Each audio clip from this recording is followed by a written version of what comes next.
Morning, we looked at the teams that have the hardest schedules in the NFL. The Chicago Bears have the hardest strength of schedule. Here we see the reverse of that. The Cleveland Browns have the easiest strength of schedule based on teams' records from last year. So these are certain factors that you have to keep in mind as we start projecting which teams might be improved, which teams might go someplace. You see Cincinnati in the middle of that mix, some of the NFC South teams. Well, let's start, Bart Scott, with those Cleveland Browns. They have the easiest schedule in the NFL. Who do you believe should be their week one starter at the quarterback position?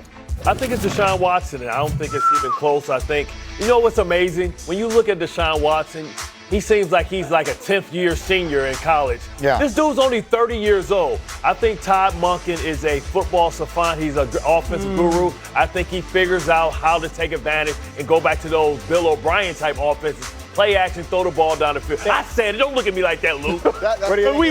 We just don't know. We don't know what Deshaun Watson is at this point. Look, I think it should be whoever actually emerges and really wins this job. Shedeur Sanders has to be right in there. And let me just remember this name. Remember the name Taylor Green. We've talked about him a lot, Greeny. We talked about him on the desk at the draft. I know he's only a 6th-round pick, and he's a guy who's a developmental project. Todd Monken has worked with guys like this. You can't have this guy just sit on the bench. He's too big, too fast, too explosive. I think this competition is wide open. Doesn't it? Wide open. I agree. Earlier we talked about Patrick Mahomes coming back just off of last season, and there's going to be some rust. Deshaun Watson has missed several seasons and tore his Achilles tendon twice. I think it'd be improbable. He's 30 years old, and doesn't football always work out this way? When he's up for a contract, he reminds everybody how good he is and make people have to reevaluate should they take a chance on him for these quarterback-needy teams. It always worked out like that, especially in Cleveland. Cleveland's going to say, where was this at when we needed it? Now we got to let you go because we wasted $230 million. It's an interesting story to watch in Cleveland. They have a lot of quarterbacks, but do they actually have one? Mike T, let's go to the next one. Can Daniel Jones lead the Colts, who play the 4th easiest schedule, and he's coming off injury? Can they win their first division title in more than a decade? Absolutely, Green. To use your line, sneaky big news. I think the Colts are going to be really good. 8-5 when he started games. They finished the season 8-9.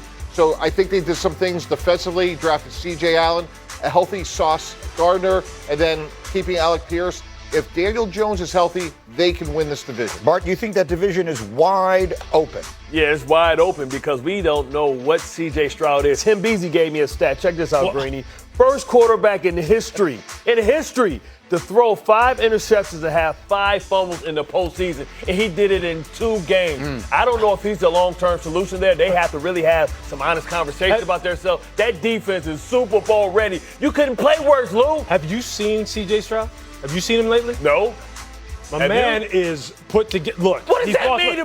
Well, it's the same argument that you're making. Just because he had those bad games at the end of last year, does that mean that automatically in 2026 and the rest of his career he's doomed? Not that he's just going to play that way? Not since Bobby He has Slow totally revamped himself. Wait till this is the Texans' year. The Texans are going to. I'm saying C.J. Stroud is going to a different level in a positive way. So he got the loophole zipping and he's looking like in the best shape of my life. They ain't got nothing to do with throwing the football. Come on now. Decision making. Come on now. Bart, we know it's all tied together. My man looks totally different right now. This is the Texans' year. The Texans are going to run away with this division. Can he read coverages? I don't care what he look like. He can have a beer belly, drinking Duff beer all day if he's throwing touchdowns.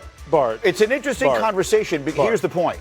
This is a huge year for C.J. Stroud. You're right, and he's treating it as such. The things that he can control right now, he's controlling. I like it. I like the debate. And he's controlling. A lot of people sort of feel this. There are going to be a lot of people. What do you think, Mike? And by the way, Jacksonville won the division. Yeah, that's exactly right. So we'll keep an eye on them, too. And then let's stay in the AFC North. Super Bowl or bust for Joe Burrow and the Bengals. They have the 3rd easiest schedule. Lewis, do you see them as a legit Super Bowl team? I think the playoffs have to be the floor for them. They have to get into the postseason. I don't think it's Super Bowl or bust, but it's definitely playoffs or bust. And this is going to ride on and hinge on all of the additions they made to the front 7 of this defense in particular. Dexter Lawrence, Boye Moffitt, Jonathan Allen, Cassius Howell, who they drafted out of Texas A&M. These guys have to come through. They have to come through in a big-time way. This defense has been historically bad.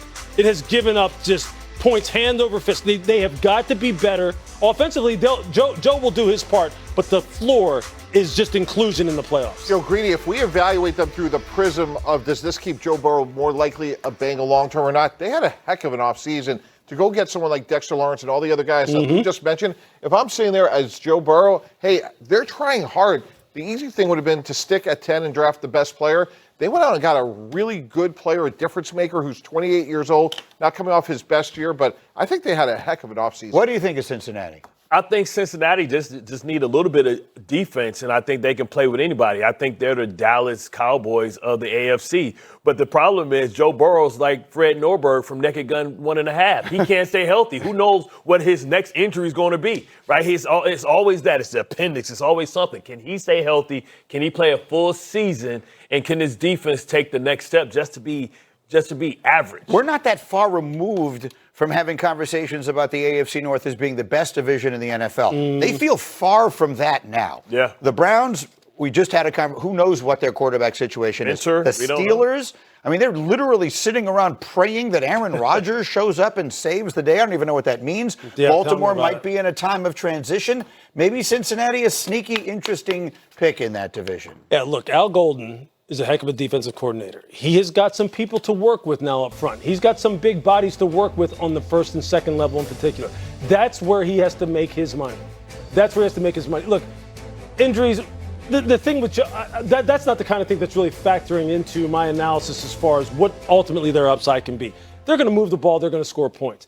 As you just said, as we've said about with Dallas in particular too, if you can just get top 15 defense, if you can get Cincinnati to finish in the top 15 or 16, they're probably going to be contending for their division, and they will definitely be a wild card. Quick final word. Greeny, go back to that graphic. The Steelers are the third most favorite team in the division. Aaron Rodgers is going to be 43 in December if he plays. Yes, absolutely. No. I mean, it is a time. The only team that didn't change coaches during this offseason was Cincinnati. Announced on NFL Network, the league has announced 9 international games on the schedule this season. It is the most in NFL history. The first 2 had already been announced. Niners and Rams in Melbourne, week 1. Ravens and Cowboys in Rio, week 3.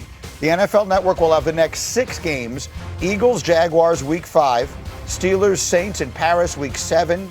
Bengals, Falcons in Madrid, week 9.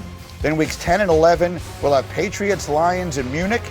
And Vikings, Niners in Mexico City. We'll leave that there for a moment just to let you sort of soak it all in, get a sense of what some of these international games look like, see if your teams are playing there, see when they're playing, see what it means, and then we'll come out and we'll talk about which ones mean the most. Mike Tannenbaum, you're studying that screen. What jumped off the page at you? I want to see 49ers and Rams. 49ers are really intriguing. All those guys that got hurt, got Ozi Odezula, they get Dre Greenlaw, Mike Evans, and then we talked about the Rams earlier, this rebuilt secondary, and that's a big game to start the year in Australia. Yeah, absolutely. That is a remarkably big game to be played a remarkable distance away. They do it, obviously, at the very start of the season. We'll put them back up there again. That's the first one there. The season will open, I'll remind you, on a Wednesday night. We know that will be Seattle against someone. They haven't announced it yet. The following night on that Thursday, they will play that game, 49ers-Rams against Melbourne, in Melbourne, excuse me. Then they have the Rio game this year sliding into week 3, and they'll put that in a more normal time schedule, that 4:25 p.m. slot. And then you see all those morning games on NFL Network. Louis Riddick, what jumps off at you here? Yeah, I'll echo what Mike T said about 49ers-Rams, simply because the Rams travel so much this year. They have so many long-distance away games. Not only do they go obviously to Melbourne, they have to go to the East Coast 3 different times. So how do they space those out? How is that team going to look from a fatigue standpoint as this season goes on, given all the expectations that people have of them coming off of what was a heck of a year last year? Look, that Pats-Lions game week 10, that's going to be a good one too. Yeah. That's going to be a good one too, because again, obviously everything surrounding that's going on with the New England Patriots, all the different additions that they made this offseason that are going to make this team better, and the Lions trying to recapture the physicality that they've been known for since Dan Campbell took over that football team, revamping this offensive line, trying to establish Jahmyr Gibbs as the guy, the number 1 option in that offense. That'll be a big game week 10. I'll be fascinated to see. I was going to ask the question. I just circled. I'll ask it to you. I'll let you pick another game in a moment if you want. Will both those teams, by week 10, will they both look like Super Bowl contenders? Do you believe the Patriots and Lions will both look like Super Bowl contending teams? Week 10 puts us in, somewhere in November. Do you believe they look like championship caliber teams? Both of them, Patriots. I know you've got the Honolulu Blue on today. This is how. What up, though? Do they bounce back? I think the Lions bounce back. This is a pivotal year for Dan Campbell because now they want to see, the reward for all the hard work and the patience that they've given them. And now you're starting to look at the other teams within the division could pass them. It's not as easy. I thought their window was a couple of years ago and they missed it. But with the Patriots, it's intriguing because usually when you have a year that's unexpected, sometimes you have a course correction because now people aren't used to being the hunted. They're used to being the hunters. Mm-hmm. And now let's see how the Patriots handle that. The Bills are going to be coming from redemption, and everybody's going to start eyeing and circling those games. And can they make the adjustment to understand the pressure of being the favorite? Quickly. Yeah, A.J. Brown, is he a Patriot by then? To me, that could be a huge difference. That's obviously a major factor in this. There are contractual reasons why June 1st, I believe, is the cutoff date or the date where that might start to happen. Yep. So I think we still expect the first week of June, A.J. Brown to be traded.